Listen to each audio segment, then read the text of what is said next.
Subscribe to Infidelity Tales Lab. Now let's begin. Drew Strickland stood in the apparatus bay of Station 14, running a practiced hand along the chrome of Engine 7. 22 years on the job had taught him that a clean rig was a reliable rig, and reliability saved lives. The October evening air carried the first bite of autumn through the open bay doors, and somewhere in the distance, a dog barked in the industrial neighborhood that surrounded the firehouse. His phone buzzed. A text from his 12-year-old daughter Lucy. "Love you, Dad, be safe tonight." He smiled, typing back quickly before Captain Maurice Galloway called everyone in for the shift briefing. Lucy had his dark hair and her mother's green eyes, but she had something neither of them possessed, an unshakable sense of right and wrong that made Drew proud every single day. "Strickland, you listening?" Galloway's voice cut through his thoughts. Drew looked up from his phone. "Yes, sir. Your mother-in-law still watching Lucy tonight?" Drew nodded, suppressing the familiar tension that came with any mention of Geraldine O'Connor. "That's the plan." "How's that going?" asked Jimmy DeLeon, one of the younger firefighters who'd joined the department 2 years ago.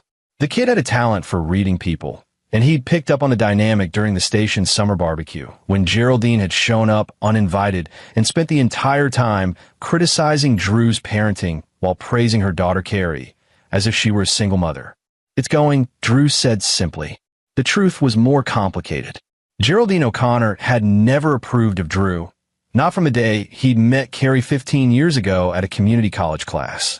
Geraldine had envisioned her daughter marrying a doctor or a lawyer, someone from the country club set that she desperately wanted to be part of. Instead, Carrie had fallen for a firefighter from the wrong side of town, a man whose own mother had died when he was 16, leaving him to raise his younger brother Evan while finishing high school. Drew had worked construction jobs, studied for his EMT certification, and fought his way into the fire department through sheer determination. He'd given Carrie and Lucy a good life. A modest 3-bedroom house in a safe neighborhood, family vacations, even if they were just camping trips, and all the stability his own childhood had lacked. But to Geraldine, he would always be the blue-collar mistake that derailed her daughter's potential. The night shift started quietly. Drew ran drills with the crew, checked equipment, and tried to ignore the nagging feeling in his gut. Geraldine had agreed to watch Lucy with unusual enthusiasm, which should have been his first warning. His mother-in-law never did anything without an agenda. Around 10 p.m., they caught a call, a kitchen fire in a duplex on the east side. Standard job. They had it knocked down in 40 minutes, and by midnight, Drew was back at the station finishing paperwork. He texted Lucy again. "How's it going, sweetheart?" No response. He told himself she was probably asleep. It was a school night after all, but the unease wouldn't leave him. At 2 a.m., his phone rang. Lucy's number. He answered before the first ring finished. "Dad." Her voice was small, scared in a way he'd never heard before. "Lucy? Baby, what's wrong? Where are you?" "I'm at the Greyhound station on Morrison Street. Grandma brought me here and—" Her voice cracked. "She gave me $20 and told me to figure it out. She said I needed to learn that life isn't fair and you can't always rely on other people." Drew's blood turned to ice. "You're alone? At the bus station?" "Yeah, I've been here since 7. I didn't know what to do. I was scared to call because Grandma said if I bothered you at work, something bad might happen because you'd be distracted. But Dad, there's these weird guys here and—" "Listen to me very carefully." Drew kept his voice calm, even though every instinct screamed at him to put his fist through the wall. "I want you to go to the ticket counter. Ask the clerk if you can wait behind the desk with them until I get there. Tell them your father is a firefighter and he's coming to get you. Can you do that?" "Okay. I'm leaving right now. 20 minutes. I love you, Lucy." "I love you too, Dad." Drew ended the call and stood, his hands shaking with a rage so pure it felt like lightning in his veins. Captain Galloway appeared in the doorway. "What happened?" "I need to leave. It's Lucy. She's—" Drew couldn't even finish the sentence without seeing red. "She's alone at the Greyhound station. My mother-in-law abandoned her there." Galloway's expression hardened. "Go. We've got coverage. You take care of your daughter." Drew grabbed his jacket and keys, his mind already racing. On the drive to the bus station, he forced himself to think clearly. This wasn't just cruelty. This was calculated. Geraldine had been looking for an excuse to prove he was an unfit father, that his job made him unavailable, that Lucy would be better off without him in the picture. She'd created a situation where Lucy would be in danger, hoping Drew would fail somehow, either by not responding or by overreacting in a way Geraldine could use against him. The woman had underestimated him. He found Lucy behind the ticket counter with a kind-faced older woman who'd given her hot chocolate and a blanket. His daughter ran to him, and Drew held her tight, breathing in the strawberry scent of her shampoo and promising himself that Geraldine O'Connor would regret this for the rest of her life. "Are you okay? Did anyone bother you?" Lucy shook her head against his chest. "The lady helped me." "But Dad, why would Grandma do this?" "I don't know, baby, but she's not going to get the chance to do anything like this ever again." He thanked the clerk, giving her $200 bills from his wallet for her kindness. On the drive home, Lucy fell asleep in the passenger seat, exhausted from fear and adrenaline. Drew's jaw ached from clenching his teeth. When he pulled into the driveway, every light in the house was on. He carried Lucy inside and found Carrie in the living room, pacing. She spun around when she heard them. "Drew, where have you been?" "Your mother-in-law called and said Lucy wasn't feeling well, so she dropped her off at—" Carrie stopped, looking at Lucy asleep in Drew's arms, still wearing the same clothes from that morning. "Wait, what's going on?" Drew walked past her without a word and carried Lucy upstairs to her bedroom. He tucked her in, kissed her forehead, and closed the door gently. When he came back downstairs, Carrie was standing in the same spot, confusion and dawning fear on her face. "Your mother," Drew said quietly, "dropped our 12-year-old daughter at a bus station at 7 p.m. with $20 and told her to figure it out." Lucy sat there alone for 7 hours, surrounded by strangers, scared out of her mind. The color drained from Carrie's face. That can't be. Mom wouldn't. Call her. Ask her yourself." Carrie pulled out her phone with shaking hands. Drew listened to the one-sided conversation, watching his wife's expression shift from disbelief to horror to something he couldn't quite read. When she hung up, tears were streaming down her face. She said Lucy needed to learn independence, that we coddle her too much. She said she was teaching her a valuable lesson about self-reliance. Carrie's voice broke. "Drew, I swear I didn't know. I thought she was watching her at the house." I'm going to sleep in the guest room tonight," Drew said. "Tomorrow, we're going to have a very long conversation about your mother and what kind of person does something like this to a child. But right now, I need to not be around you." He walked away, leaving Carrie crying in the living room. In the guest room, Drew lay awake, staring at the ceiling. His mind wasn't on Carrie's tears or her excuses. It was on Geraldine O'Connor, and the fact that in 15 years of knowing her, he'd learned exactly 3 things. She cared desperately about her reputation in the community. She attended St. Catherine's Church every Sunday like clockwork, and she'd do anything to maintain her image as a righteous, God-fearing pillar of society.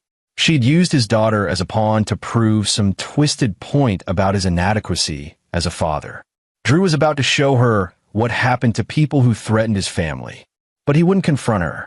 He wouldn't yell or make threats.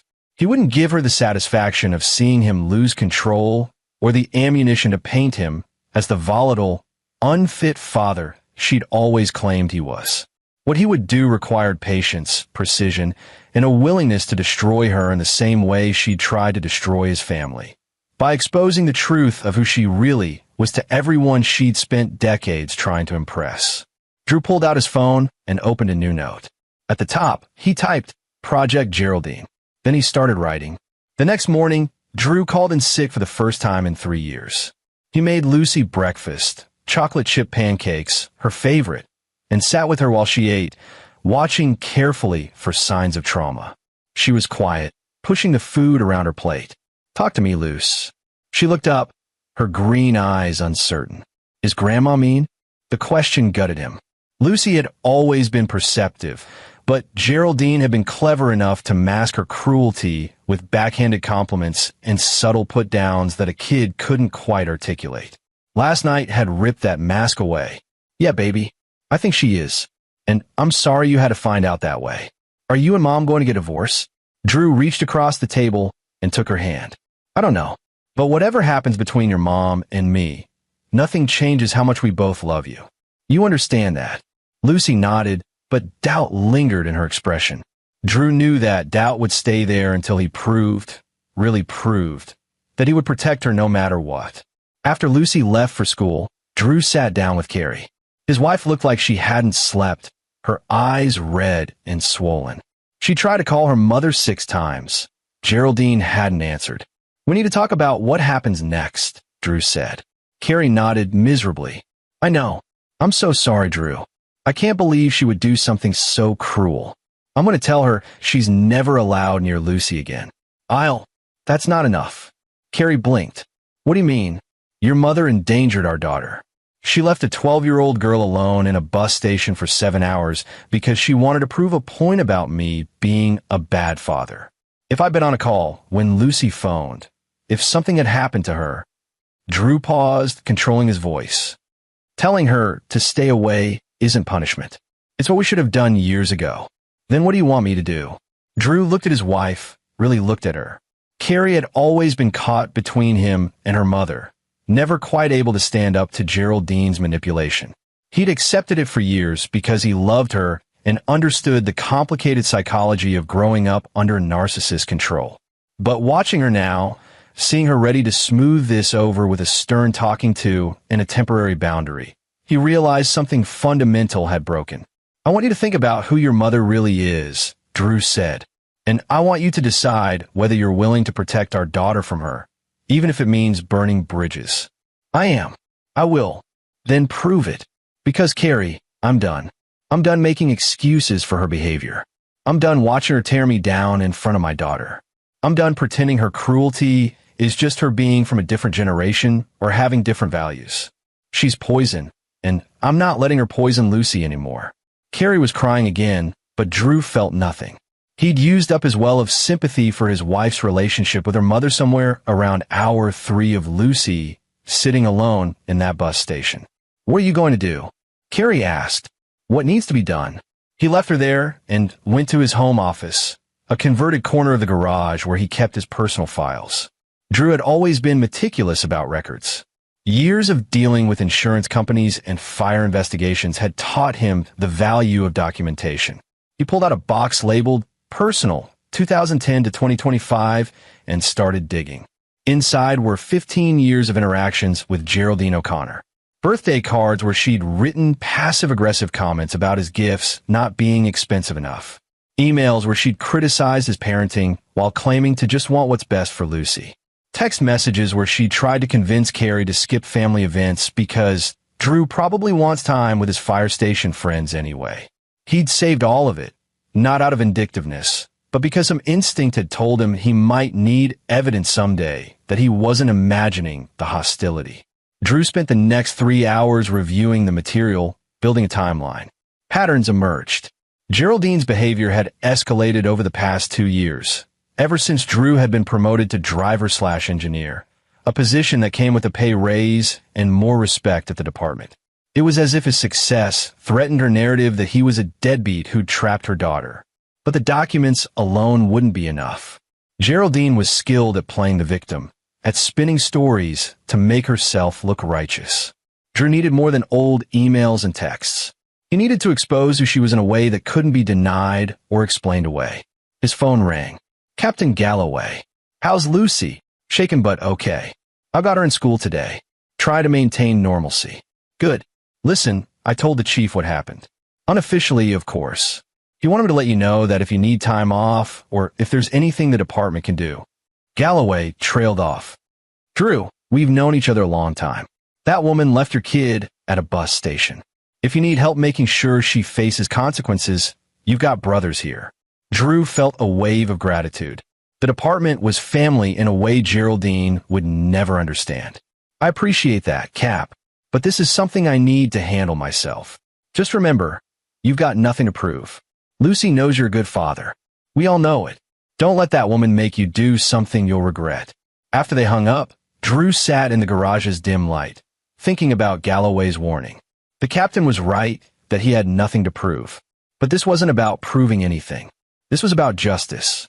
He picked up his phone and made a call to someone he hadn't spoken to in almost 2 years, his brother Evan Beard. They'd had a falling out over Evan's gambling debts, but Evan had always been good at one thing: finding information about people. Before his life had spiraled, he'd worked as a private investigator. Drew, Evan's voice was surprised. It's been a while. I need your help. With what? Drew told him everything. Lucy at the bus station, Geraldine's cruelty, the years of manipulation. When he finished, Evan was quiet for a long moment. What do you want me to do? I want you to find out everything there is to know about Geraldine O'Connor. Where she goes, who she sees, what she does when she thinks no one's watching. I want to know her secrets. Drew, that sounds like... I know exactly what it sounds like. Are you in or not? Another pause. Then, I'm in. But this is going to take some time. And it might cost money for records, surveillance equipment. I don't care about the cost. Just do it. Okay. Give me 2 weeks. I'll find whatever there is to find. Drew ended the call and looked around his garage. Firefighting equipment hung on the walls. His bunker gear, spare boots, an old helmet from his rookie year. He'd spent his adult life running toward danger to save strangers. Now, he was going to use those same instincts to protect his daughter. But first, he needed to understand his enemy completely. Over the next week, Drew maintained an eerie calm. He went to work, picked Lucy up from school, made dinner, helped with homework. To anyone watching, he seemed to have moved on from the bus station incident. Carrie was rattled by his composure. She'd expected anger, confrontation, maybe even an ultimatum about her mother. Instead, Drew was pleasant but distant, treating her with the polite courtesy of a roommate rather than a spouse. Are we okay? She asked one night after Lucy had gone to bed. Are you still in contact with your mother? Carrie hesitated. She's been calling. I haven't answered, but you want to... She's my mom, Drew. Despite what she did, she's still my mom. Drew nodded slowly. And Lucy is my daughter. Despite what your mother did to her, Lucy is still my daughter. So you need to decide, Carrie, who matters more? That's not fair. No, what's not fair is that our 12-year-old spent 7 hours alone at a bus station because your mother wanted to prove I'm not good enough for you. What's not fair is that you're already making excuses for her again. Carrie's face crumpled. I'm not making excuses. I don't know how to cut her off completely. She's been controlling my whole life, and I know that's messed up, but I can't just... Then don't. Keep your relationship with her. But Lucy is off limits. Completely. And so am I. If you want to subject yourself to her abuse, that's your choice. But I'm done, and my daughter is done. You're being cruel. Drew looked at his wife, this woman he'd loved for 15 years, and felt something inside him shift and settle into a new configuration. No, Carrie, I'm being a father, and I'm doing what you should have done a long time ago, protecting our child from someone who sees her as a pawn in a sick game. He left Carrie crying on the couch and went upstairs to check on Lucy. His daughter was reading in bed, her night light casting soft shadows across her room. Hey, kiddo. Good book. Lucy looked up and smiled. It's okay. Dad, are you mad at Mom? I'm disappointed in some choices she's made. But that's between us adults. You don't need to worry about it. Is it because of what Grandma did? Drew sat on the edge of her bed. Partly. But Lucy, I want you to understand something. What your grandmother did was wrong. It was cruel and dangerous, and you didn't deserve it. None of that was your fault. I know. Do you? Because sometimes when adults do terrible things, kids blame themselves. They think they must have done something to deserve it. Lucy put down her book. I did think that at first. Like maybe I'd been bad and didn't realize it. But then I remembered Grandma's been kind of mean for a while. Not like bus station mean, but mean in other ways. She says things that make me feel small. Pride swelled in Drew's chest. His daughter's emotional intelligence continued to amaze him. You're absolutely right. And I'm sorry I didn't protect you from that sooner. I don't know what I thought, that maybe I was being too sensitive or that maintaining peace was more important than confronting her behavior. I was wrong. Lucy hugged him. You're a good dad. The best dad. Drew held his daughter and made a silent promise. Geraldine O'Connor would never hurt her again. The next afternoon, Evan called with preliminary information. Drew stepped outside to take the call, standing in his driveway under the October sun. You're not going to believe this, Evan said. Your mother-in-law is quite the character. Tell me. Well, for starters, she's got a gambling problem. I mean a serious one. She's a regular at that new casino on the reservation. Goes there 3 times a week minimum. Usually drops between $300 and $500 a session. Drew's eyebrows rose. Geraldine had always presented herself as thrifty and responsible, frequently criticizing Drew and Carrie for any expenditure she deemed frivolous. How long has this been going on? At least 2 years from what I can tell. But here's where it gets interesting. 6 months ago, she took out a second mortgage on her house. $70,000. And from what I could trace, most of that money went to the casino, a few luxury purchases, and some cash withdrawals I can't account for. Is she in financial trouble? Drowning in it. She's behind on the mortgage payments, maxed out 4 credit cards, and there's a lien against her property from some contractor she didn't pay for home repairs. The woman is 1 bad month away from losing everything. Drew processed this information. Geraldine's house in the suburban Oakmont neighborhood was her pride and joy, the symbol of her respectability. The idea that she might lose it would terrify her more than anything else. What else? She's also been running her mouth about you all over town. I talked to some people at St. Catherine's. She's very active in the church community, as you know. According to multiple sources, she's been telling anyone who will listen that you're an abusive husband who neglects your daughter, that Carrie is trapped in the marriage, and that she's trying to save her granddaughter from a terrible situation. Rage flared hot in Drew's chest. She's lying to people at her church? Gets better. She's also applied for emergency custody of Lucy twice in the past year. Both times, she claimed you were unfit. Both times, CPS investigated and found nothing because, surprise, you're actually a good father. But she's been building a narrative, Drew. This bus station thing? I think it was supposed to be evidence. She was probably hoping Lucy would freak out, call 911, create a paper trail showing you abandoned your daughter during a work shift. Except Lucy called me, and I came immediately.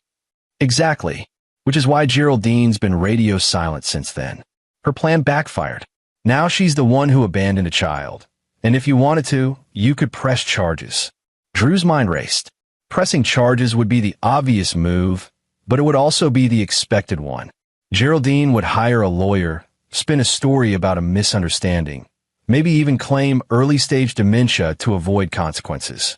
She'd become the victim in her own narrative, and her church friends would rally around her. No, charges weren't the answer.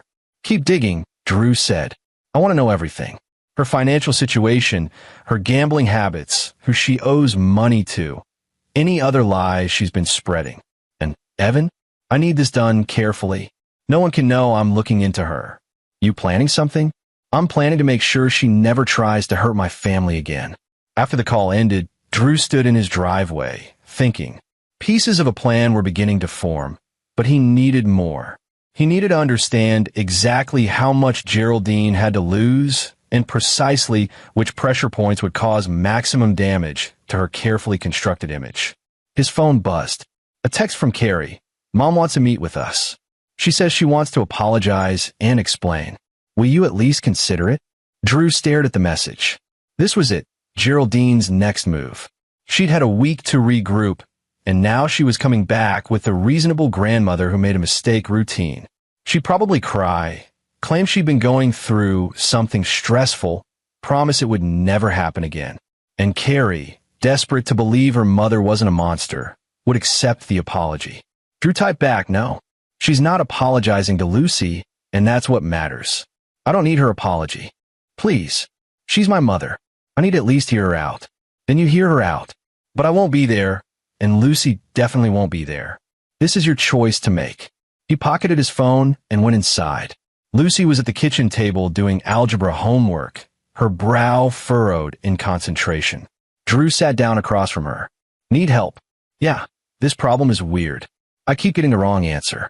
They worked through the equation together, Drew explaining each step patiently. This was what mattered, being present, being available, being the father Lucy deserved. Everything else was just noise. Later that evening, Carrie went to meet her mother at a coffee shop downtown. Drew stayed home with Lucy, ordered pizza, and watched a movie. He didn't ask Carrie about the meeting when she returned 3 hours later, red-eyed and exhausted. She says it was a misunderstanding, Carrie said quietly. That she thought Lucy was mature enough to handle waiting for a while at the bus station, that it was meant to be a life lesson, not punishment. She swears she didn't mean for it to go on so long, and that she feels terrible about scaring Lucy. Drew said nothing. She wants to apologize to Lucy in person, to explain and make it right. No, Drew. I said no. Geraldine doesn't get access to our daughter. Not now, not ever. If you can't accept that, then we have a much bigger problem than I thought. Carrie's face hardened. You're being unreasonable. People make mistakes. She's trying to make amends. Abandoning a child at a bus station isn't a mistake, Carrie. It's abuse. And the fact that you can't see the difference tells me everything I need to know about where your loyalties lie. She's my mother, and Lucy is our daughter. For once in your life, put your child ahead of your mother's feelings. The argument escalated from there, ending with Carrie sleeping in their bedroom and Drew back in the guest room. As he lay awake that night, Drew realized his marriage was probably over. The knowledge sat heavy in his chest, but it didn't shake his resolve. Some things were worth losing a marriage over. Lucy's safety was at the top of that list. 2 days later, Evan called with the rest of his findings. Drew listened carefully, taking notes, as his brother laid out the complete picture of Geraldine O'Connor's double life. Beyond the gambling and financial troubles, Evan had discovered that Geraldine had been embellishing her background for years. She told people at St. Catherine's that she'd been a nurse before retiring, when in reality, she'd worked as a medical receptionist for less than 3 years. She claimed to do extensive charity work, but her volunteering consisted of showing up at events for photo opportunities without actually contributing. Most damning of all, Evan had found evidence that Geraldine had been skimming from the church's food bank charity fund.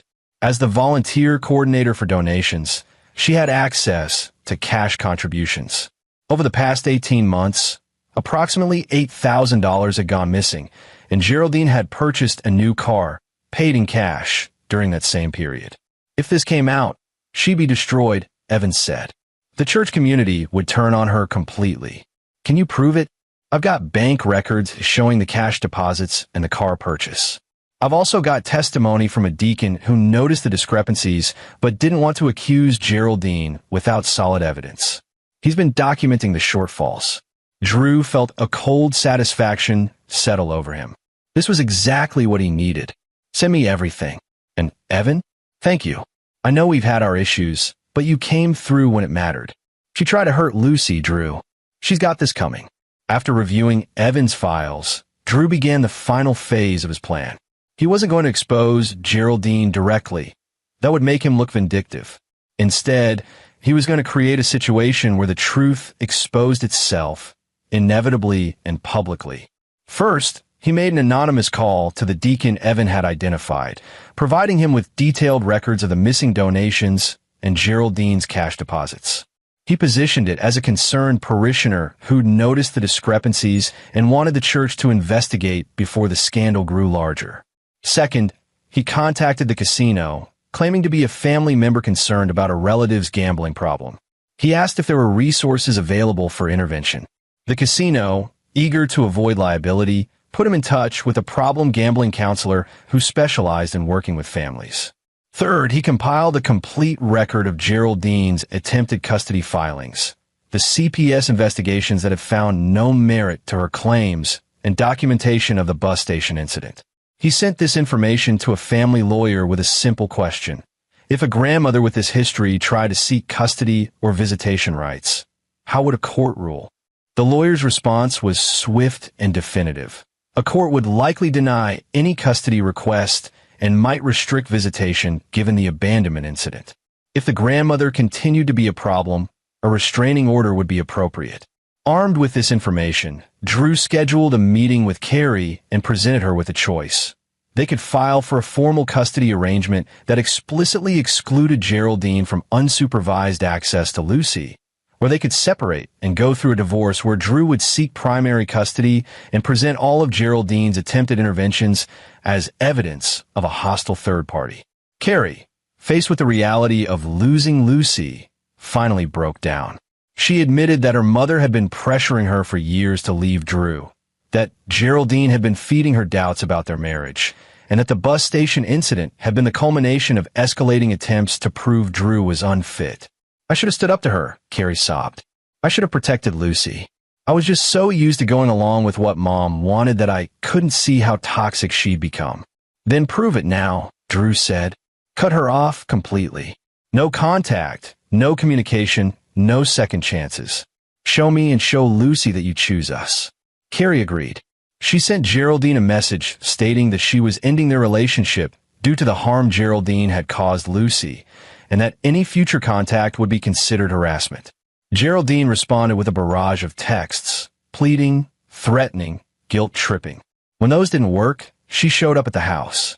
Drew called the police and had her removed for trespassing, creating an official record of the incident. But Drew's plan was just beginning. A week later, St. Catherine's Church announced that they would be conducting an internal audit of their charitable funds following concerns raised by a parishioner. The investigation was swift and thorough. Within 3 days, the deacon contacted the authorities with evidence of embezzlement. Geraldine was questioned by police. Initially, she denied everything, claiming the money had been donation that donors had given directly to her for her own use, a claim that fell apart when the deacon produced written records and witness statements contradicting her. The story broke in the local newspaper. Church volunteer accused of stealing from food bank charity. The article included Geraldine's photo and details about the investigation. Her name, so carefully cultivated in the community, was now synonymous with theft and betrayal. At the same time, the problem gambling counselor reached out to several of Geraldine's friends from church, expressing concern about her well-being and asking if they'd noticed any troubling behavior. The conversation spread quickly. Suddenly, people were talking about Geraldine's frequent casino visits, her financial troubles, the second mortgage she'd hidden from everyone. The final blow came when the contractor she'd stiffed on payment filed a lawsuit and put a lien on her house. The legal notice was posted publicly, and the foreclosure process began. Within 2 weeks, Geraldine O'Connor's carefully constructed life had collapsed. She was facing criminal charges for embezzlement, social ostracism from her church community, financial ruin, and the loss of her home. She tried to reach out to Carrie, begging for help, claiming she was being persecuted. But Carrie, finally seeing her mother clearly, didn't respond. Geraldine left town 3 weeks later, moving to stay with a cousin in another state. The house went into foreclosure. The embezzlement case was settled with a guilty plea, restitution, and probation. Her name was removed from every committee and volunteer list at St. Catherine's. Drew never once confronted her directly. He never raised his voice or made threats. He simply ensured that the truth about Geraldine O'Connor, her cruelty, her dishonesty, her thievery, became public knowledge in a way she couldn't explain away or spin into victimhood. On the night Geraldine left town, Drew and Lucy sat on the front porch watching the sunset. His daughter leaned against him, peaceful in a way she hadn't been in weeks. "Is Grandma ever coming back?" Lucy asked. "No, sweetheart. She's not." "Good. I know that sounds mean, but it's not mean. It's honest. And you have every right to feel that way." Lucy was quiet for a moment. "Did you do something to make her leave?" Drew considered lying, protecting her from the complexity of what he'd orchestrated. But Lucy deserved honesty.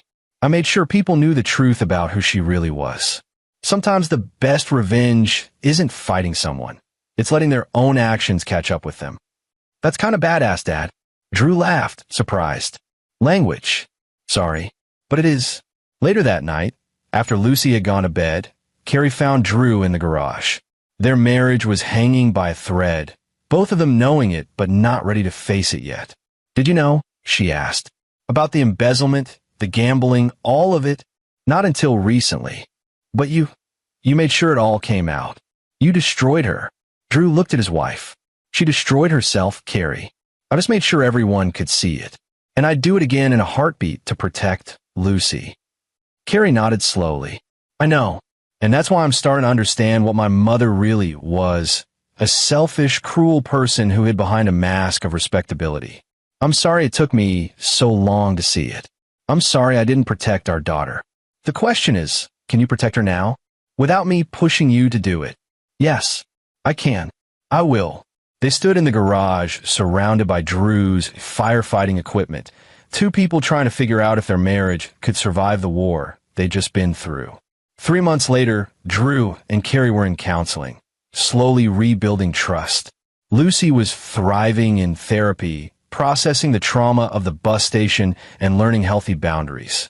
And Geraldine O'Connor was 2 states away, living in her cousin's spare room, working as a cashier, and facing the consequences of a lifetime of manipulation and cruelty. Drew had learned something fundamental through all of it.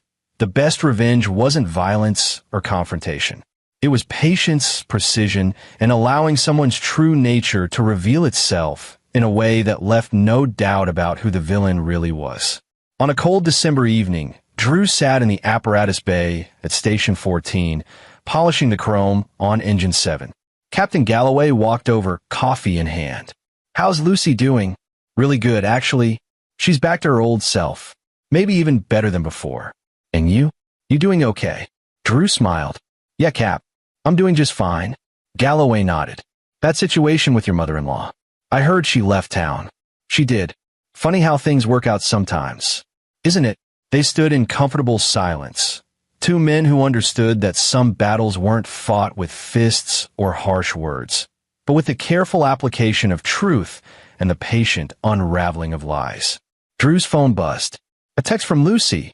"Love you, Dad. You're my hero." He smiled and typed back, "Love you too, sweetheart. Always." In the end, that was all that mattered. Geraldine had tried to prove he was a bad father, and instead she'd given him the opportunity to show exactly what kind of father he was. The kind who would move heaven and earth to protect his daughter, who would outthink and outmaneuver anyone who threatened his family, and who understood that real strength wasn't about force. It was about knowing your enemy better than they knew themselves, and using that knowledge to ensure justice was served. Geraldine O'Connor had gambled with the wrong man's daughter, and like all her other bets, she'd lost. And there you have it. Another story comes to an end. What did you think? I'd love to hear your thoughts in the comments below. If you enjoy this story, consider joining our community by subscribing. It means the world to us.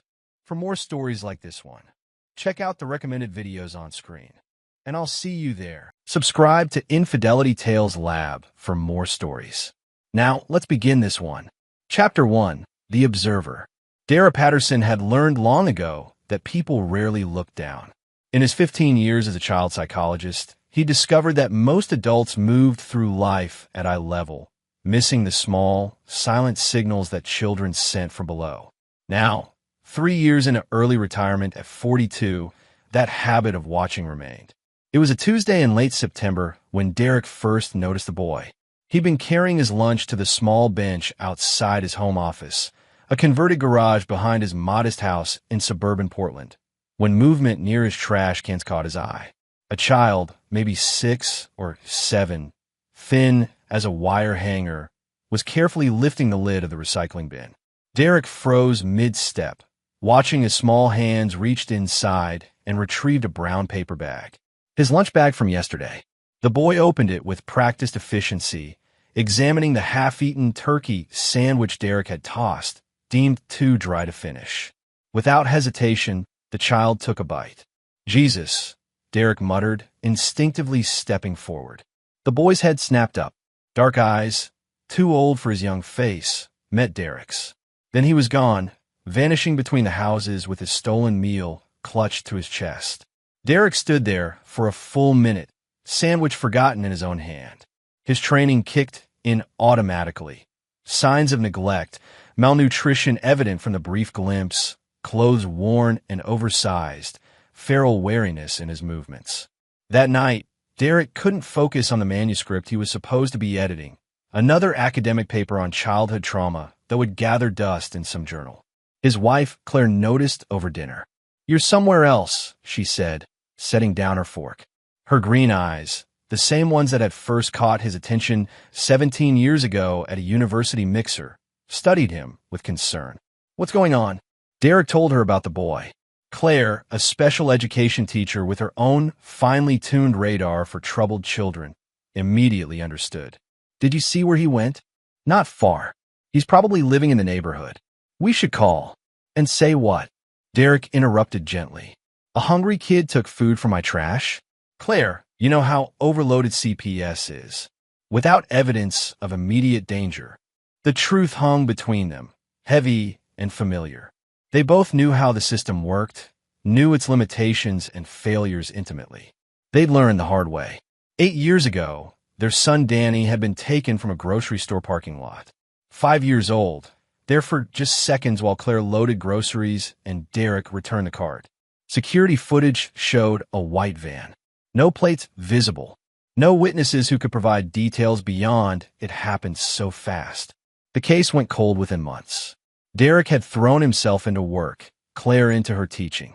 They'd survived, barely, by focusing outward, helping other children, other families. But the wound never fully healed. What are you going to do? Claire asked quietly. Derek looked at his wife, seeing the same pain and determination reflected in her eyes that he felt in his chest. Watch, he said. Document. And when we have enough, we act. The next morning, Derek was at his office window before dawn. He'd move his desk to face the small parking area where his trash can stood. At 7:15 a.m., like clockwork, the boy appeared.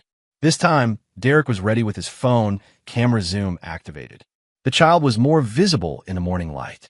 White brown hair that needed cutting, wearing jeans that pooled around ankles clad in dirty sneakers. The shirt was a faded superhero design, meant for a kid at least 2 years older. The boy's movements were ritualistic. Check the recycling bin first, then the trash. Extract anything edible. Examine it. Consume it quickly while glancing around every few seconds. The whole process took less than 3 minutes. Derek captured it all, his heart sinking with each frame. Thursday brought rain, but the boy still came. Derek watched him shiver in a thin jacket, water dripping from his hair as he ate soggy crackers from a discarded box. By Friday, Derek had modified his lunch routine. He began carefully wrapping half-eaten sandwiches, sealing bags of chips that were stale, throwing away granola bars in their original packaging. He made it look careless, random. The boy never seemed to notice the setup. Susie Baldwin, Derek's neighbor and a retired nurse, stopped by Saturday morning while Derek was strategically placing his garbage. Derek Patterson, I've seen you at that window all week, she said, hands on her hips. What are you up to? He told her. Susie's expression shifted from curiosity to concern to anger in rapid succession. There's a boy going hungry in our neighborhood, and nobody knows? I'm trying to figure out where he's from. Have you seen him around? Susie thought for a moment, then shook her head. No, but I'll keep my eyes open. This is wrong, Derek. That child needs help. I know, Derek replied quietly. And he's going to get it. I just need to do this right. What he didn't tell Susie, what he barely admitted to himself, was that every time he saw the boy's face, he saw Danny, saw what could have happened to his son, saw what might still be happening somewhere.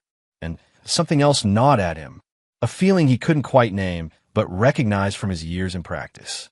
The boy's behavior wasn't just neglected. It was trained. The efficiency, the awareness, the complete lack of any attempt to ask for help. This was a child who'd learned that survival meant staying invisible. That meant something darker than simple poverty or overwhelmed parents. On Sunday, Derek made his decision. Monday morning, he would follow the boy. Chapter 2, The Trail. Monday morning arrived with a cool October chill. Derek had his car keys in hand before sunrise, parked strategically 3 houses down with a clear view of his trash cans. At 7:12 a.m., the boy appeared from the south, emerging from between the Harisa's house and the vacant property next door. Derek's pulse quickened. He hadn't expected the boy to come from that direction. Most of the inhabited homes were north and west.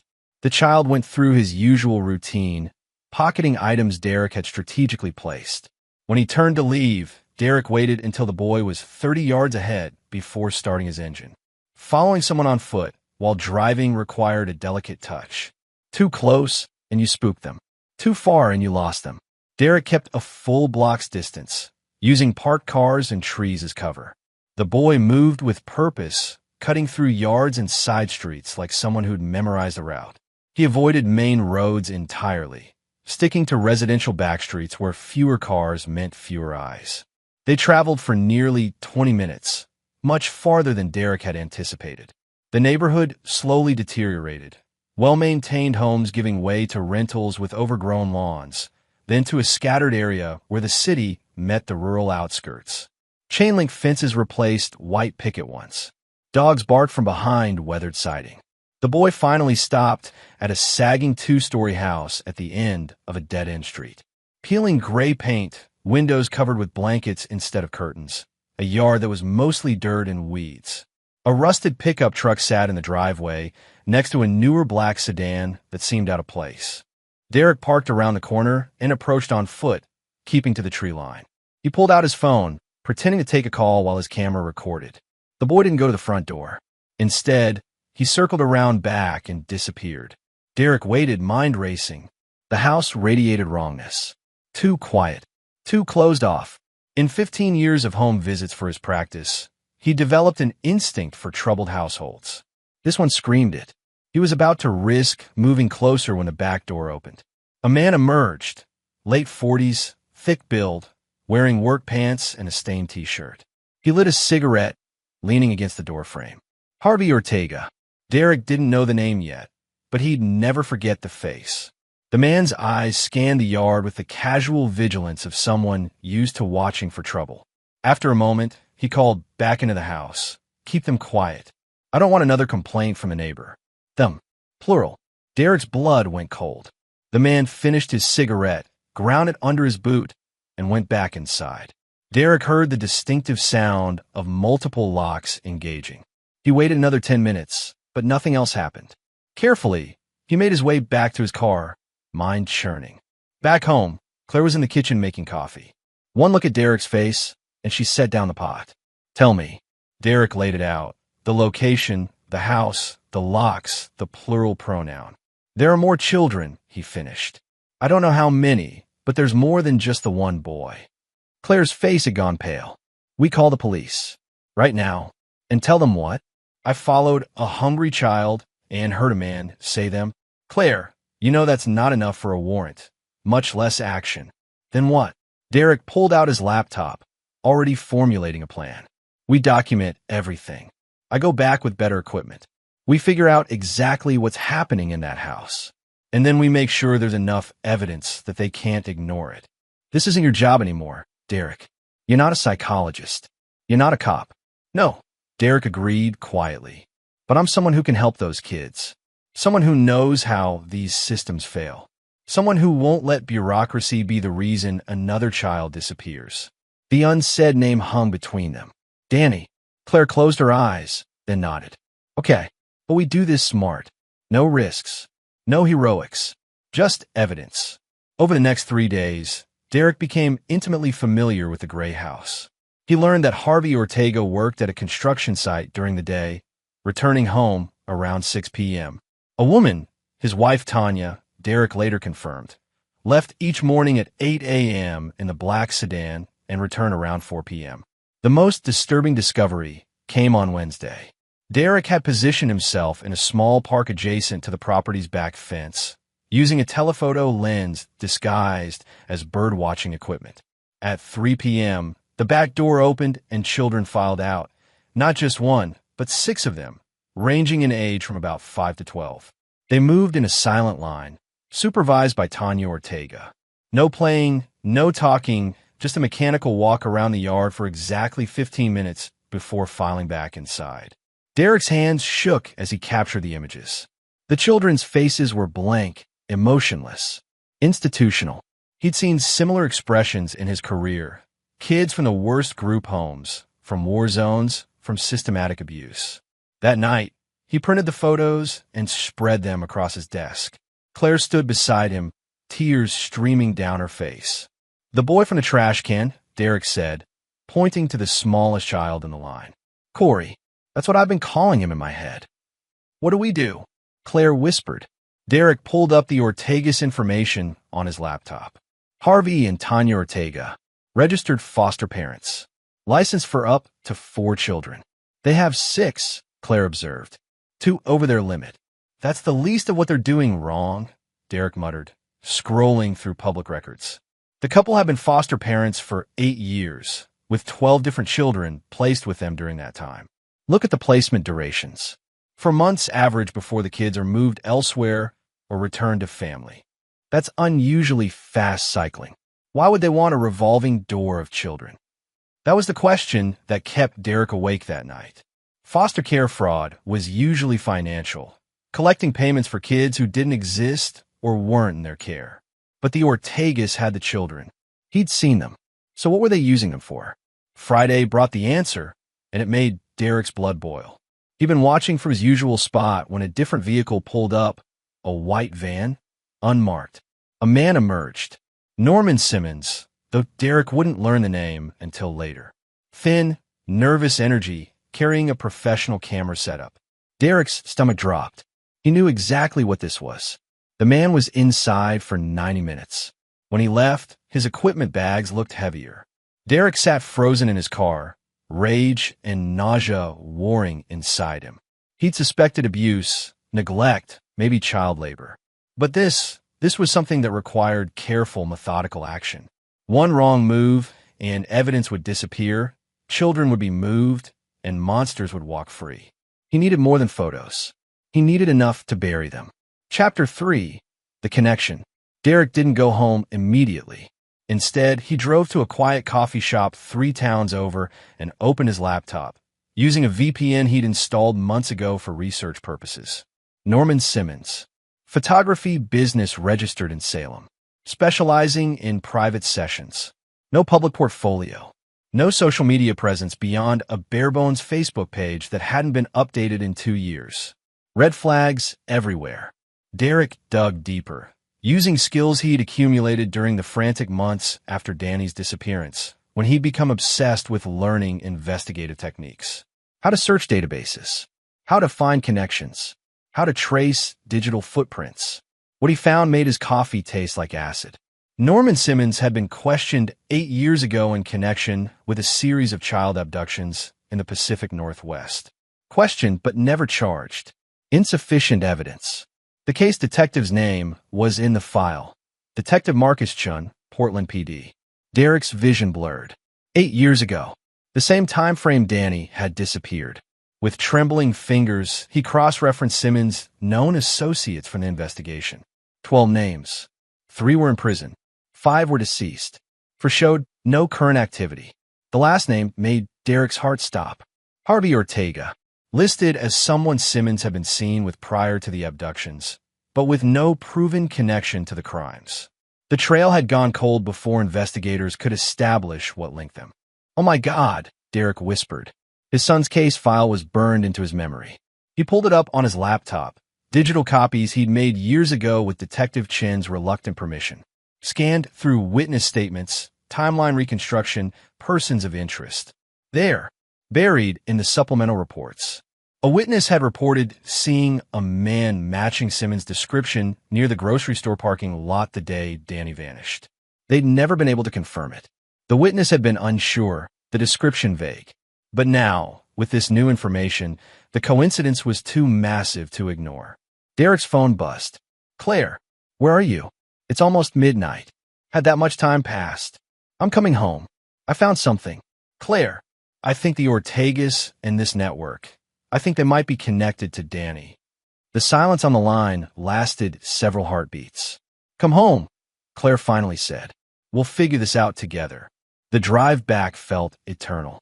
Derek's mind raced through scenarios, possibilities, rage threatening to overwhelm calculation.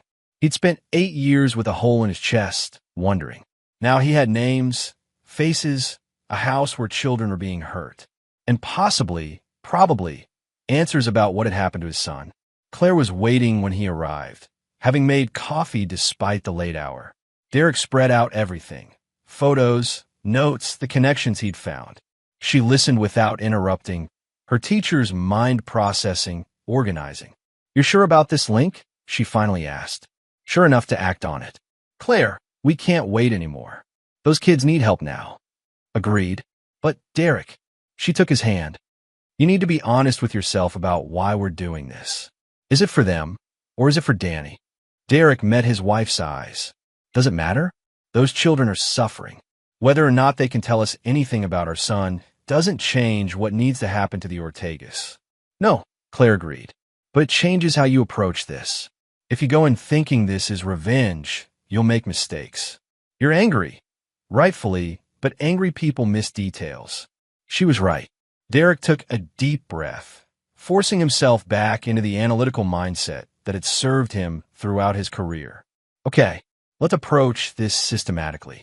What do we know for certain? They spent the next hour creating a timeline, documenting evidence, identifying gaps. By 2 a.m., they had a plan. First, Derek would use his old professional connections to verify the Ortega's foster care status and history. Second, they'd document everything happening at the house for one more week, establishing patterns, collecting evidence. Third, they'd approach Detective Chun with what they'd found. But they both knew the real challenge. The system moved slowly, and they'd need overwhelming evidence to overcome the natural skepticism about a cold case connection. What if Chun doesn't bite? Claire asked. What if he says the Danny connection is too thin? Derek was quiet for a moment. Then we go over his head. To the FBI, the media, whoever will listen. But those kids don't wait for bureaucracy. Meaning if the official channels don't move fast enough, we make something happen ourselves. Claire studied her husband's face, seeing the determination there. The man she'd married had been passionate but measured, always trusting the system he worked within. That man had started dying the day Danny disappeared. The man sitting across from her now was harder, more pragmatic, willing to cross lines he would have once considered sacred. I'm with you, she said simply. Whatever you need. Over the next 5 days, Derek and Claire became a two-person intelligence operation. Claire used her school connections to pull information on any children who'd been placed with the Ortegas, names, backgrounds, where they'd gone afterward. Derek maintained surveillance, documenting every arrival and departure, every moment the children appeared outside. The pattern became clear. Norman Simmons visited twice a week. A second man, stockier, wearing expensive suits, came every Thursday.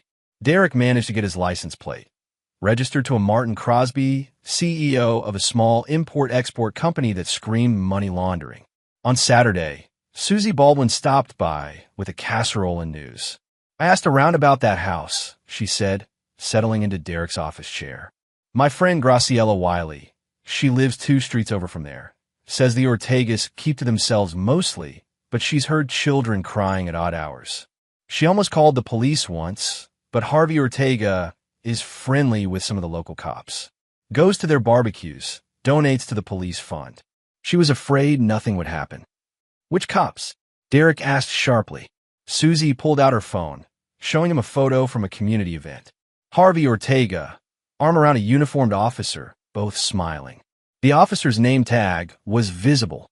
Officer Warren Boyd. Derek photographed the image. Another complication. If the Ortegas had friends in the police department, going through official channels became even more dangerous. Sunday evening, Derek finally called Detective Chun. Derek Patterson. Chun said, surprise evident in his voice. I haven't heard from you in, must be 3 years. I need to meet with you. Tomorrow. It's about Danny's case. A pause. Derek, you know I want to help, but unless you have new, I have names. I have a location. I have an active situation involving multiple children, and I have reason to believe it connects to the network that took my son. Another pause, longer this time. Where and when? They met at a diner in North Portland at 7 a.m. Chun had aged since Derek last saw him. More gray in his hair, deeper lines around his eyes. But his gaze was still sharp. Derek laid out everything methodically. The boy from the trash can. The house. The Ortegas. Norman Simmons. The photographs. The connection to Danny's case.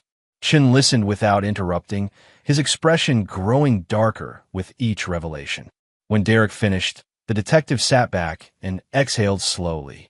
This is substantial, he said carefully. But you know, I have to ask, are you certain you're seeing this clearly? The connection to Danny. Derek, I understand why you want to believe there's a link, but I'm not manufacturing a connection, Derek interrupted. Simmons was a person of interest in Danny's case. He's connected to Harvey Ortega. They're actively abusing foster children. That's not my grief talking, Marcus. That's fact. Chen nodded slowly. Okay, I believe you. But here's the problem.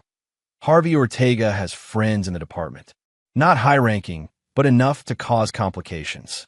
And what you've described, following a minor, surveilling a private residence without a warrant, defense attorneys would have a field day. So what do you suggest? Give me everything you have. I'll start a formal investigation, get proper surveillance approved, work with Child Protective Services. But Derek, Chun leaned forward. You need to step back. If you're connected to the evidence gathering in any way that defense can exploit, it could sink the entire case. Derek had expected this. Wanted it, even official channels moving, professional investigators taking over. But something in Chen's tone bothered him. How long will that take? To get approvals? Coordinate with CPS? Build a case strong enough to remove the children and arrest the Ortegas? Chen shrugged. 2 weeks minimum. Maybe a month. Those kids don't have a month. I understand, but we have to do this right, or monsters walk free and children stay in hell, Derek finished. I've heard this song before, Marcus. I sang it myself for 15 years, telling parents to trust the system, trust the process. Then Danny was taken, and the system ground to a halt because we didn't have enough evidence, enough witnesses, enough time. Chen's jaw tightened. I remember every dead end, Derek. But what's your alternative? Vigilante justice. Derek stood. No, I'm going to give you a gift wrap case. Evidence so clear, so documented, that even with Ortega's cop friends, there's no way to make it disappear. But I'm not waiting a month while this gets lost in bureaucracy. Derek, 2 weeks, Derek said. I'll give you 2 weeks to move officially. But if nothing happens by then, I'm taking this to the media, the FBI, and anyone else who will listen. And Marcus? Those kids are coming out of that house one way or another. He left Chen sitting in the booth, knowing he'd just burned a bridge, but not caring. He'd played by the rules once. It had cost him his son. This time, he'd make his own rules. Chapter 4. The Trap. Derek didn't wait for Chen's 2 weeks. He meant what he said about the detective having time to work officially, but Derek had no intention of sitting idle. Over the next 3 days, he became Norman Simmons' shadow. Simmons kept a predictable schedule. Morning coffee at a local cafe, where he worked on his laptop. Afternoons at his studio, a rented space in an industrial complex. Evenings at various locations, always with his camera equipment. On Wednesday, Derek watched Simmons meet with Martin Crosby, the suit from the Ortega house, an upscale restaurant. Their conversation lasted 90 minutes, papers exchanged, an envelope that bulged suspiciously passing from Crosby to Simmons. Derek photographed everything, adding to the digital file that was growing exponentially. But observation wasn't enough. Derek needed leverage. Something that would force the network to expose itself. The answer came Thursday evening when Simmons led Derek to a storage facility on the outskirts of town. Unit 247. Simmons went inside for 15 minutes, emerged empty-handed, and left. Derek waited until midnight, then returned with tools he'd purchased with cash from a hardware store 2 counties over. Lock-picking had been a hobby in college, a party trick that now served a darker purpose. The storage unit's lock yielded after 8 minutes of careful work. Inside, Derek found exactly what he expected and more than he'd feared. Filing cabinets filled with photographs. Hard drives. Detailed ledgers tracking sessions and payments. And most damning, a map with 12 locations marked throughout Oregon and Washington, including the Ortega house. This wasn't just one operation. It was a network. Derek's hands shook as he photographed everything, uploading files to an encrypted cloud service he'd set up specifically for this. When he finished, the storage unit looked exactly as it had when he arrived. He had what he needed. Now came the dangerous part. Friday morning, Derek created an anonymous email account and sent a carefully crafted message to Norman Simmons. I know what you do with the Ortega house. I have proof. $50,000 by Monday, or everything goes to the FBI, Portland PD, and every major news outlet in the Pacific Northwest. Check your storage unit. I left you a calling card, so you know I'm serious. The calling card was a single photograph, one Derek had taken from the files, placed prominently on top of a filing cabinet. It showed the storage unit itself, proving he'd been inside. Derek sent the email at 9 a.m. By noon, Simmons had checked his storage unit. Derek knew because he had a burner phone with a motion-activated camera hidden across from the unit, sending him real-time alerts. The panicked expression on Simmons' face was deeply satisfying. What happened next would determine everything. Would Simmons pay? Would he run? Or would he do what Derek was counting on? Contact his associates to figure out who was threatening them? The answer came Saturday morning. Derek's surveillance equipment at the Ortega house picked up Norman Simmons arriving at 7 a.m., followed by Martin Crosby 20 minutes later.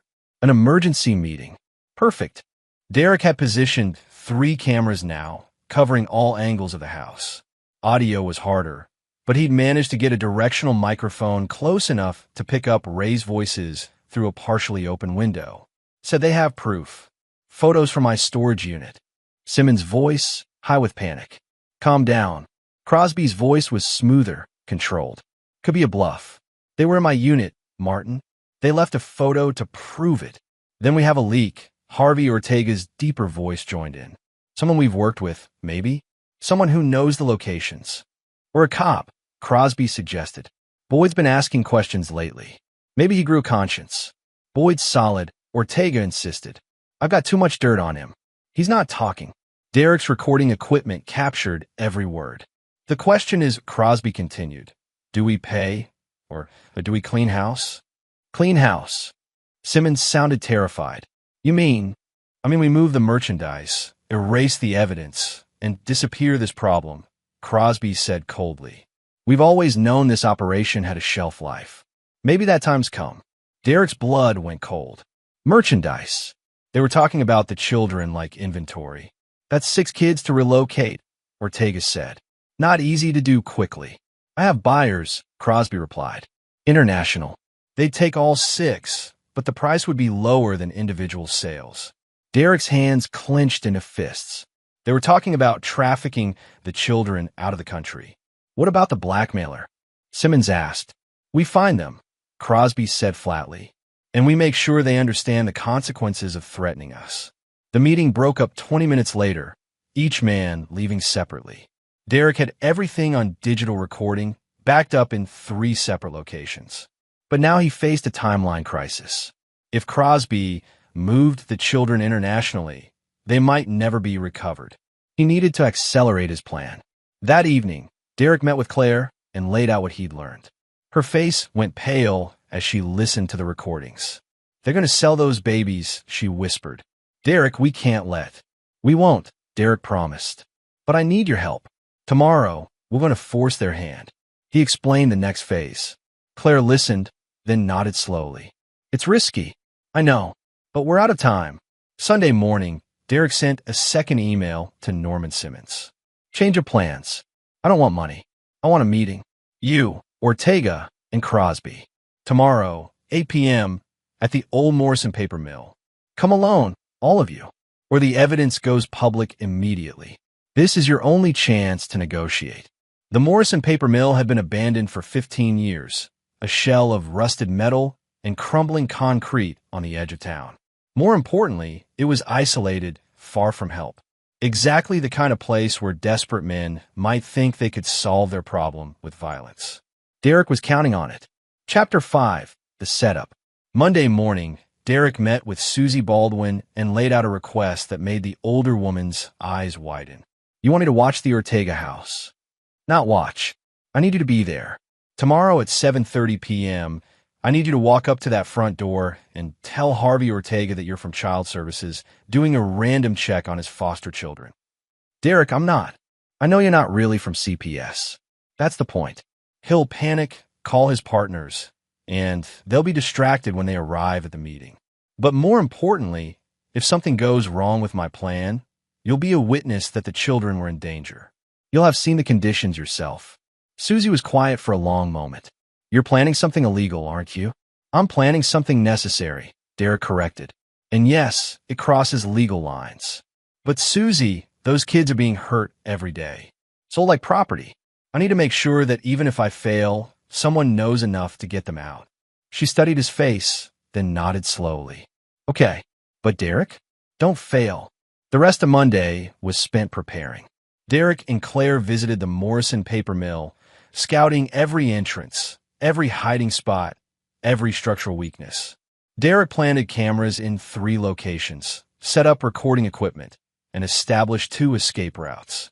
This feels like something out of a movie, Claire said, watching Derek test a portable PA system.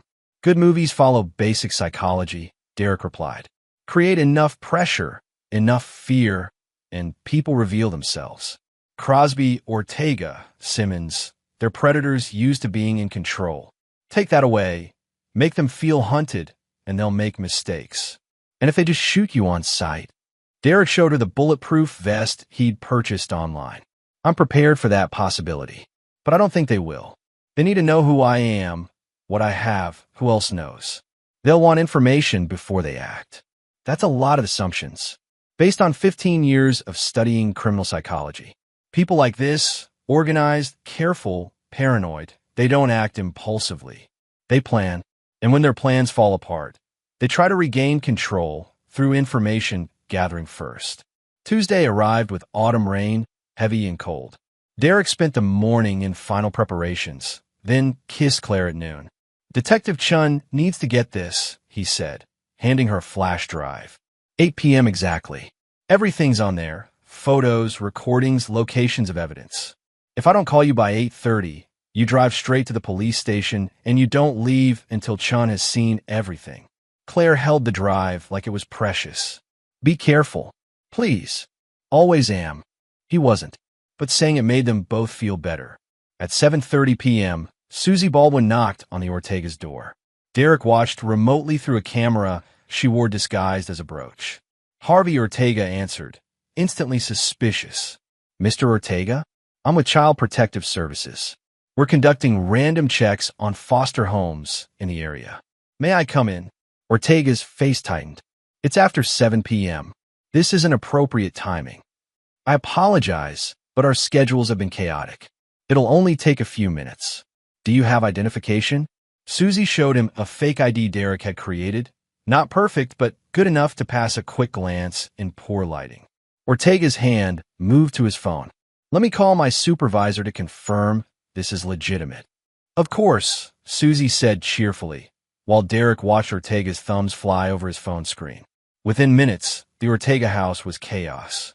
Derek's other cameras showed Tanya Ortega rushing children into back rooms, Norman Simmons' car pulling up, and Harvey making frantic calls. Perfect. They were distracted, off balance. Derek arrived at the Morrison paper mill at 7:50 p.m. The building loomed against the rainy sky, windows empty black squares. He'd left lights off intentionally. He wanted his opponents disoriented, moving through darkness while he controlled the environment. At 7:58 p.m., headlights appeared. 3 vehicles, Ortega's pickup, Simmons' sedan, and a luxury car Derek recognized as Crosby's. Derek activated the PA system he'd installed, his voice echoing through the empty building. Gentlemen, leave your phones in your cars. All of them. Then enter through the main entrance. You have 2 minutes. He watched through his camera feed as the 3 men exchanged glances, then reluctantly complied. They moved inside, flashlights cutting through the darkness. Keep walking, Derek's voice instructed. Straight back to the main production floor. They entered the cavernous space, stopping in the center. Derek activated a ring of battery-powered work lights, illuminating them while leaving the surrounding areas in shadow. Where are you? Crosby called out, turning in a circle. Close enough, Derek replied through the PA. But let's talk about what I have first. He triggered a projector, displaying images on the concrete wall. Photos from Simmons' storage unit, copies of the ledgers, screenshots of financial transactions. That's everything you've done, Derek continued. Every child, every payment, every location in your network. I have the originals in multiple secure locations, set to release automatically if I don't check in every 12 hours. What do you want? Crosby demanded. Justice, Derek said simply. But I'm willing to negotiate. First, tell me about Danny Patterson. 5-year-old boy, taken from a grocery store parking lot 8 years ago. I know you were involved. I want details. The three men exchanged glances. Norman Simmons looked ready to vomit. I don't know what you're talking about, Ortega said. Derek triggered another image, a photo from Danny's case file, side by side with a photo of Simmons from the same time period. You were seen near the abduction site. All three of you were part of the same network back then. I want to know what happened to my son. The last two words hung in the air. Your son, Crosby said slowly, and Derek could hear the calculation in his voice. So this is personal. That changes things. It doesn't change what you've done. It doesn't change what I have on you. No, Crosby agreed. But it changes what you're willing to do. You want information about your boy? We can trade. The evidence for answers. I don't trust you. You don't have to. But Mr. Patterson, it is Patterson, isn't it? We both know you're not a killer. You're not going to shoot us and disappear. You're a former psychologist, a good citizen who wants to save children and find out what happened to his son. So let's talk like rational people. Derek had expected this. Crosby was smart, reading the situation correctly. Time to shift tactics. You're right, Derek said, and stepped out from behind a support beam, hands visible and empty. I'm not a killer, but I'm someone who's very, very tired of monsters hiding behind the law. The three men turned to face him. Derek could see their minds working, calculating odds, looking for advantages. So here's what's going to happen, Derek continued. You're going to tell me everything about Danny Patterson, and then you're going to... He didn't get a finish. Harvey Ortega pulled a gun. Chapter 6, The Revelation. The gunshot echoed through the empty mill, but Derek was already moving, diving behind a concrete support pillar. The bulletproof vest would stop center mass shots, but Ortega wasn't aiming carefully. He was firing wildly, panicked. Harvey, you idiot! Crosby shouted. We need to know who else has the evidence. Derek triggered the second phase of his plan. Pre-recorded audio began playing through multiple hidden speakers, recordings of their conversation from Saturday, discussing selling the children, talking about cleaning house. Move the merchandise. International buyers. Too much dirt on Boyd. The effect was immediate. All three men froze, recognizing their own voices, understanding that everything had been captured. It's already over, Derek called out from his cover. Every word you've spoken, every document I found, every photo, it's all backed up. Shooting me just adds murder to your charges. Then you're already planning to turn us in, Ortega snarled, guns still raised. Why should we give you anything? Because I'm not the only copy of me, Derek said. Right now, my wife is with Detective Marcus Chun. If I don't call her by 8:30, she hands over everything. But if you answer my questions, I might delay that call. Give you time to run, hide, whatever you think you can do. It's more than you deserve. It was a lie. Claire had instructions to deliver the evidence regardless. But desperate men grasp at any hope. The Patterson boy, Crosby said suddenly, his businessman's mind cutting through panic to find the exit. That's what you really want. Fine, we'll tell you. Then you give us a head start. Derek's heart hammered. Talk. Crosby glanced at Simmons, who looked like he was going to be sick. Norman, I can't. Norman. Crosby's voice cracked like a whip. He already has us. The only question is whether we give him what he wants and buy time, or whether Harvey shoots him and we all go down for murder too. Simmons swallowed hard, then spoke, his voice barely above a whisper. The Patterson boy was an accident. Sort of. We were working a different target that day. Woman with twins in the parking lot. But then we saw the opportunity. Another kid, parents distracted. The boy was so quick to get, and we thought. You thought you'd take him too? Derek finished, his voice hollow. Where is he? What did you do with my son? Simmons couldn't meet his eyes. There was a buyer. Out of state. Big money for young boys. He was gone within 48 hours. I swear, we didn't hurt him. We facilitated the transfer. Who was the buyer? I don't know names. Crosby handles that level. Derek turned to Crosby, who shrugged. Client confidentiality. But I can tell you he's dead now. Car accident, 3 years ago. Took his secrets with him. The words hit Derek like physical blows. Danny was gone. Had been gone for 8 years. Sold to a monster who was now beyond justice. Dead ends everywhere. But at least he finally knew. Was Danny alive when he was taken? Derek asked, his voice breaking slightly. Did he suffer? He was fine, Simmons said quickly. Scared, but physically fine. We sedated him for the transport. I swear, that's all I know. Derek closed his eyes briefly. It wasn't closure. It would never be closure. But it was something. When he opened them, his expression had hardened. Thank you for confirming what you are, he said coldly. Now here's what you don't know. The police are already on their way. Susie Baldwin has been inside your house, Harvey. She's seen the conditions. She's a witness. And in about. He checked his watch. For minutes, Detective Chun is going to receive a complete dossier on everything you've done. You said, Ortega started. I lied, Derek interrupted. Did you really think I'd let child traffickers walk away? I wanted you here away from those kids, giving full confessions on camera. He gestured to the hidden cameras. Every word recorded. Your own voices condemning you. Crosby's face went white. You son of a... The sound of sirens cut through the night. Multiple vehicles, approaching fast. Derek had timed it perfectly. He'd given Chun the evidence and location at 8 p.m. exactly, with a 30-minute buffer for the detective to organize a response. Run if you want, Derek said, or stay and face what you've done. Either way, those kids are safe tonight. And the network you built? I have all 12 locations. Chin's already coordinating raids across Oregon and Washington. Harvey Ortega raised his gun again, but Martin Crosby grabbed his arm. It's over, Crosby said quietly. We run, we look guilty. We stay, maybe we can work deals, flip on buyers, reduce sentences. I'm not going to prison, Ortega said wildly. I'm not. The main entrance exploded inward with a crash. Police, drop your weapons. Tactical teams flooded in, flashlights and laser sights cutting through the darkness. Derek raised his hand slowly, making himself visible. Derek Patterson. I'm unarmed. The suspects are 30 feet ahead of me. Detective Chun appeared, flanked by officers. He took in the scene. The 3 traffickers, the projection equipment, Derek standing calmly in his bulletproof vest. You couldn't wait 2 weeks, Chun said, but there was no anger in his voice. They were going to move the kids internationally.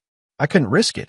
The recording equipment, everything you need is on those cameras. Full confessions, including information about my son's case. Chin's expression softened slightly. Did you get answers? Some. Not the ones I wanted. Officers were cuffing the 3 men now, reading rights, securing the scene. Norman Simmons was crying. Harvey Ortega looked shocked, disbelieving. Martin Crosby stayed silent, already thinking about legal strategies. Chun pulled Derek aside. This is going to be complicated legally. You conducted illegal surveillance, broke into a storage unit, entrapped suspects. I provided evidence of active child abuse and trafficking, Derek corrected. Everything I found would have been discovered eventually with proper warrants. I just expedited the process. A prosecutor might not see it that way. Then we'll find out in court. But Chun, those kids are safe. Tonight. Not in 2 weeks or 2 months. Tonight. That's worth whatever consequences come. The detective studied him for a long moment, then nodded. Yeah, it is. For what it's worth, Derek, you did good work. Messy, legally questionable work, but good. What happens to the children? CPS is taking them into protective custody now. They'll need medical evaluations, psychological assessment, proper placement. It'll take time, but they're safe. Derek felt something loosen in his chest. And the network. We're executing warrants at all 12 locations as we speak. You handed us the entire operation gift-wrapped. This is going to be national news by morning. Good, Derek said. Let it be. Let everyone know what these monsters did. Let there be no place for them to hide. As officers led the 3 men out to squad cars, Norman Simmons called out to Derek. I'm sorry. About your son, I'm sorry. Derek looked at him without expression. No, you're not. You're sorry you got caught. But you'll be sorry. Every single day in prison, you'll remember that you destroyed families for money. And I hope it eats you alive. He turned away before Simmons could respond. Chapter 7. The Aftermath. The Portland television stations led with the story at 6 a.m. Wednesday morning. Massive child trafficking ring broken up scrolled across the bottom of every screen. By noon, it had gone national. Derek watched from his living room, Claire beside him, as reporters detailed the rescue of 18 children from 12 locations across 2 states. The names Harvey Ortega, Norman Simmons, and Martin Crosby were forever linked to one of the largest trafficking operations the Pacific Northwest had ever seen. What the news couldn't report yet, was Derek's role. Chun had managed to keep his name out of initial reports, describing only a confidential informant who provided crucial evidence. How long before that confidentiality breaks down? Claire asked. Days, maybe, Derek admitted. Someone will talk. A defense attorney looking for an angle. A reporter digging deeper. My name will come out. And then we deal with it. Together. The doorbell rang. Derek answered to find Detective Chun on his doorstep, looking exhausted. Can I come in? They sat in Derek's office, surrounded by evidence and research Derek was now carefully documenting for official use. The Ortega children, all 6, are in medical care, Chun began. Physically, they'll recover. Psychologically, that's going to take years. But they're alive, safe, and getting help. Any names? Next of kin. Working on it. 2 were reported missing from other states. 3 were taken from parents who lost custody, legally questionable removals that someone in the system facilitated. The 6th is... Chun paused. He's the one you first noticed. Boy named Corey Wells. He was never formally reported missing because nobody knew he existed. Born at home, no birth certificate, no medical records. His mother died of an overdose 2 years ago, and he ended up with the Ortegas through an illegal private adoption. Derek's chest tightened. So he's been invisible his whole life. Until you saw him eating from your trash can, Chun said quietly. You saved that kid's life, Derek. All of them, but especially him. What happens to Corey now? Foster care, properly done this time. We're working with a specialized agency that handles trauma cases. He'll get therapy, education, a chance at a normal childhood. Derek nodded, but something Chun said earlier nagged at him. You said legally questionable removals. Someone in the system was helping the Ortegas. Chin's expression darkened. Yeah, that's the next phase of this investigation. We found communications between Tanya Ortega and a caseworker in the state foster system. Looks like they were identifying vulnerable children, ones who wouldn't be missed or looked for too closely, and steering them toward the Ortegas. Jesus. How many? Over 8 years? We're thinking at least 20 children cycled through that house. Most were moved out of state, or Chun hesitated, or they disappeared into the network. We're trying to trace them all, but Derek, some of these kids we may never find. The weight of that statement settled over the room. The caseworker? Derek asked. Arrested yesterday. She's already talking, trying to cut a deal. Naming names, identifying other people in the network. This thing is bigger than we thought. What about the buyers? The people who actually purchased these children? Harder to crack. Crosby kept meticulous records, but he used code names and offshore accounts. FBI's Financial Crimes Unit is working it, but it'll take months to unravel. Some of these people are wealthy, connected, careful. They've been doing this for years. Derek felt anger rising again. So they might get away with it? Some of them, maybe, Chun admitted.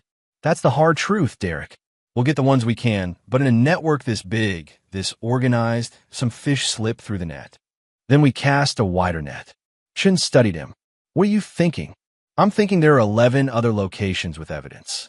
Financial records, photos, communications. What if someone went through all of it, organized it, made connections the police might miss because they're overworked and underfunded?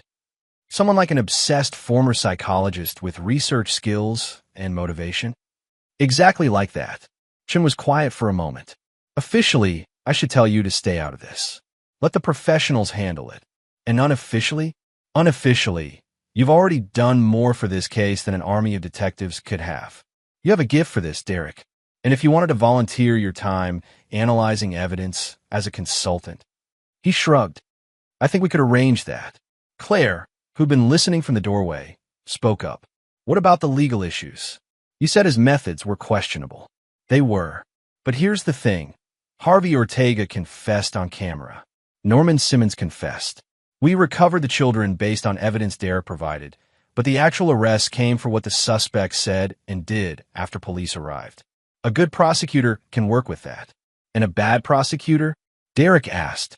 Would still have 18 rescued kids and 3 traffickers dead to rights, Chin replied. Your methods were unorthodox, Derek, but the outcome is solid. Plus, you're sympathetic, father who lost his own child, driven to save others. Any prosecutor who comes after you faces terrible optics. It wasn't perfect justice. It wasn't even complete justice. But it was something. Over the next 2 weeks, Derek became an unofficial consultant to the task force Chun assembled. He spent 12 hours a day in a basement office at Portland PD headquarters, sifting through digital files, connecting dots, building profiles of victims and traffickers. Claire returned to teaching, but spent evenings helping Derek organize information. Together, they created a database tracking every child who'd been through the Ortega house and the other network locations. Slowly, names became faces became stories. Children were located, returned to families, placed in safe homes. Not all. 8 were still missing, presumed sold overseas. But 12 were recovered. 12 lives saved. The news coverage intensified. Derek's name eventually leaked, as he'd predicted. Reporters camped outside his house. Some called him a hero. Others questioned his vigilante methods. Derek ignored both extremes, focused on the work. One evening, Susie Baldwin visited with news. You remember Graciela Wiley, my friend who lived near the Ortegas? The one who heard children crying. She called me this morning. Said she's talked to 3 other neighbors, people who suspected something was wrong, but didn't know who to tell or thought they wouldn't be believed. They all want to help Derek. They want to know what they can do to make sure this never happens again. An idea sparked in Derek's mind. Tell them to stay in touch. I think we might need them. Chapter 8. The Reckoning. The trial of Harvey Ortega, Tanya Ortega, Norman Simmons, and Martin Crosby began 4 months later in March. The prosecution had built an overwhelming case. Physical evidence, financial records, victim testimony, and the damning confessions recorded at the Morrison paper mill. Derek attended every day of the trial, sitting in the back row of the courtroom gallery. Claire came when she could, but Derek was there constantly, a silent presence the defendants couldn't ignore. The defense attorneys tried multiple strategies. They challenged the admissibility of evidence Derek had gathered, arguing illegal search and entrapment. The judge ruled that while Derek's methods were problematic, the defendant's own voluntary confessions, made after Miranda warnings were given by police, were valid. They argued Derek had acted as an agent of the police, requiring warrants. The judge disagreed, noting Derek had acted independently until the moment he contacted Detective Chun. They tried to paint Derek as an obsessed vigilante, motivated by revenge rather than justice. The prosecution countered by calling Corey Wells to the stand.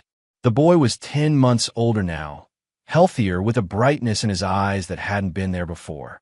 His foster mother, a kind woman named Debbie Wilson, sat beside him as he testified in closed session. Derek wasn't present for the testimony. Victim privacy took precedence, but Chin told him afterward what Corey said. He told the court you were the first person who ever saw him as a human being, Chin reported. That you saved his life by noticing he existed. Derek had to step outside the courthouse after hearing that, overcome with emotion he'd been holding back for months. The trial lasted 6 weeks. Derek watched as witness after witness took the stand. Rescued children, now in therapy and safe homes. Forensic accountants detailing the financial trail. FBI agents explaining the scope of the trafficking network. One witness surprised everyone. Officer Warren Boyd, the cop who'd been friends with Harvey Ortega. He took the stand in handcuffs, having been arrested himself for accepting bribes to look the other way. I knew something was wrong, Boyd testified, his voice hollow. I knew, and I did nothing. I let Harvey buy me off with cash and gifts and friendship. Those kids were suffering, and I didn't want to see it. His testimony was devastating in its honesty. a stark reminder that evil often succeeds because good people fail to act. The jury deliberated for 11 hours across 2 days. Derek sat in the courthouse cafeteria, unable to eat, unable to think of anything else. When the verdict came, it was unanimous on all counts. Guilty. Harvey Ortega, guilty of child abuse, trafficking, conspiracy, and assault with a deadly weapon for shooting at Derek. Sentenced to 35 years without parole. Tanya Ortega, guilty of child abuse, trafficking, and conspiracy. Sentenced to 30 years. Norman Simmons, guilty of trafficking, production of child sexual abuse material, and conspiracy. Sentenced to 40 years. Martin Crosby, guilty of trafficking, racketeering, and conspiracy. Sentenced to 45 years. The courtroom erupted in applause, quickly silenced by the judge. But the emotion was palpable. Justice, imperfect but real, had been served. Outside the courthouse, reporters swarmed Derek. "Mr. Patterson, do you feel vindicated? Do you have any regrets about your methods? What message does this send to other vigilantes?" Derek raised a hand for silence, then spoke carefully. "I'm not a vigilante. I'm a father who lost his son, and a citizen who saw children suffering and chose to act when the system moved too slowly. I don't regret what I did to save those kids, but I also recognize that I crossed legal and ethical lines. Would you do it again? I hope I never have to. But if I saw another child eating from my trash can, if I discovered another trafficking network, yes, I would do whatever necessary to save those kids. Because they can't save themselves, and too often, the people who should protect them fail. What about your son, Danny? Did you get the answers you needed?" Derek's expression tightened. "I learned what happened to him. It doesn't bring him back. It doesn't heal the wound, but it closes a chapter. And it motivated me to prevent other families from experiencing what we went through." "What's next for you?" Derek smiled slightly. "That's the interesting question." Chapter 9, The Foundation. 6 months after the trial, Derek and Claire stood in a small rented office space in downtown Portland. The sign on the door read, "Danny's Light Foundation, Child Advocacy and Protection." The organization had come together organically. Susie Baldwin and Graciela Wiley recruited neighbors and community members. Detective Chun connected them with child welfare experts. A sympathetic lawyer named Christian Briggs offered pro bono legal services. The foundation's mission was simple: identify at-risk children, provide resources to families and foster parents, train community members to recognize signs of abuse, and advocate for system reform. Derek served as executive director, using his psychology background and newfound investigative skills to coordinate efforts. Claire managed the educational programs, developing training materials for teachers and caregivers. "It's a good name," Susie said, examining the sign. "Danny's Light, bringing visibility to invisible children." "That's the idea," Derek agreed. "Every child we help, every situation we prevent, is a light in the darkness. It won't bring Danny back, but it makes his loss mean something." The foundation's first major project was a community watch program in neighborhoods with high foster care populations. Trained volunteers, vetted carefully, kept eyes open for children who seemed isolated, neglected, or afraid. "We're not encouraging vigilantism," Derek emphasized in training sessions. "We're creating a web of aware, caring adults who know how to properly report concerns. The system works when people actually use it." Corey Wells was at the foundation's grand opening, now nearly 2 years older and thriving in his placement with Debbie Wilson. He'd gained weight, smiled easily, and was excelling in school. "Thank you," Debbie told Derek quietly, "for seeing him, for caring." "Thank you for giving him the home he deserves," Derek replied. Corey approached Derek shyly, holding something. "I made this for you," he said, holding out a drawing. It showed a stick figure man looking at a trash can, with a small figure visible nearby. Above them, a sun shone with rays labeled Danny's Light. Derek's eyes filled with tears. "It's perfect, Corey. Thank you. You saved me," Corey said simply. "I wanted you to remember." "I'll never forget," Derek promised. The local news covered the foundation's opening. Reporter Gina Wagner, who'd followed Derek's story from the beginning, did a feature segment. Derek Patterson could have let bitterness over his son's loss consume him, Wagner reported. Instead, he channeled that pain into action, first by exposing a trafficking network, then by building an organization to prevent future abuse. It's a remarkable transformation of tragedy into purpose. Not everyone approved. Online comments and op-eds criticized Derek's methods, questioned his qualifications, warned about civilians playing investigator. Derek read them without anger. They're not entirely wrong, he told Claire one evening. What I did was risky and legally questionable. But I'd do it again because the alternative, doing nothing while children suffered, was unacceptable. You're not planning to break into more storage units, are you? Claire asked with a slight smile. No. Now we have legal channels, official partnerships, community support. We can do this the right way. But Claire, if I ever see another child eating from my trash. He didn't finish the sentence. He didn't need to. A year after the foundation's opening, Derek received a letter forwarded through Detective Chun. No return address, but the postmark was for Nevada. Inside was a single page, handwritten. Mr. Patterson, I was one of the children in the Nevada house, part of the network you exposed. I'm 18 now, aging out of the system, but alive and safe because of what you did. My foster parents told me your story about your son and how you saved us. I wanted you to know that Danny's loss, as terrible as it is, led to life for people like me. I'm going to college in the fall. I'm going to be okay.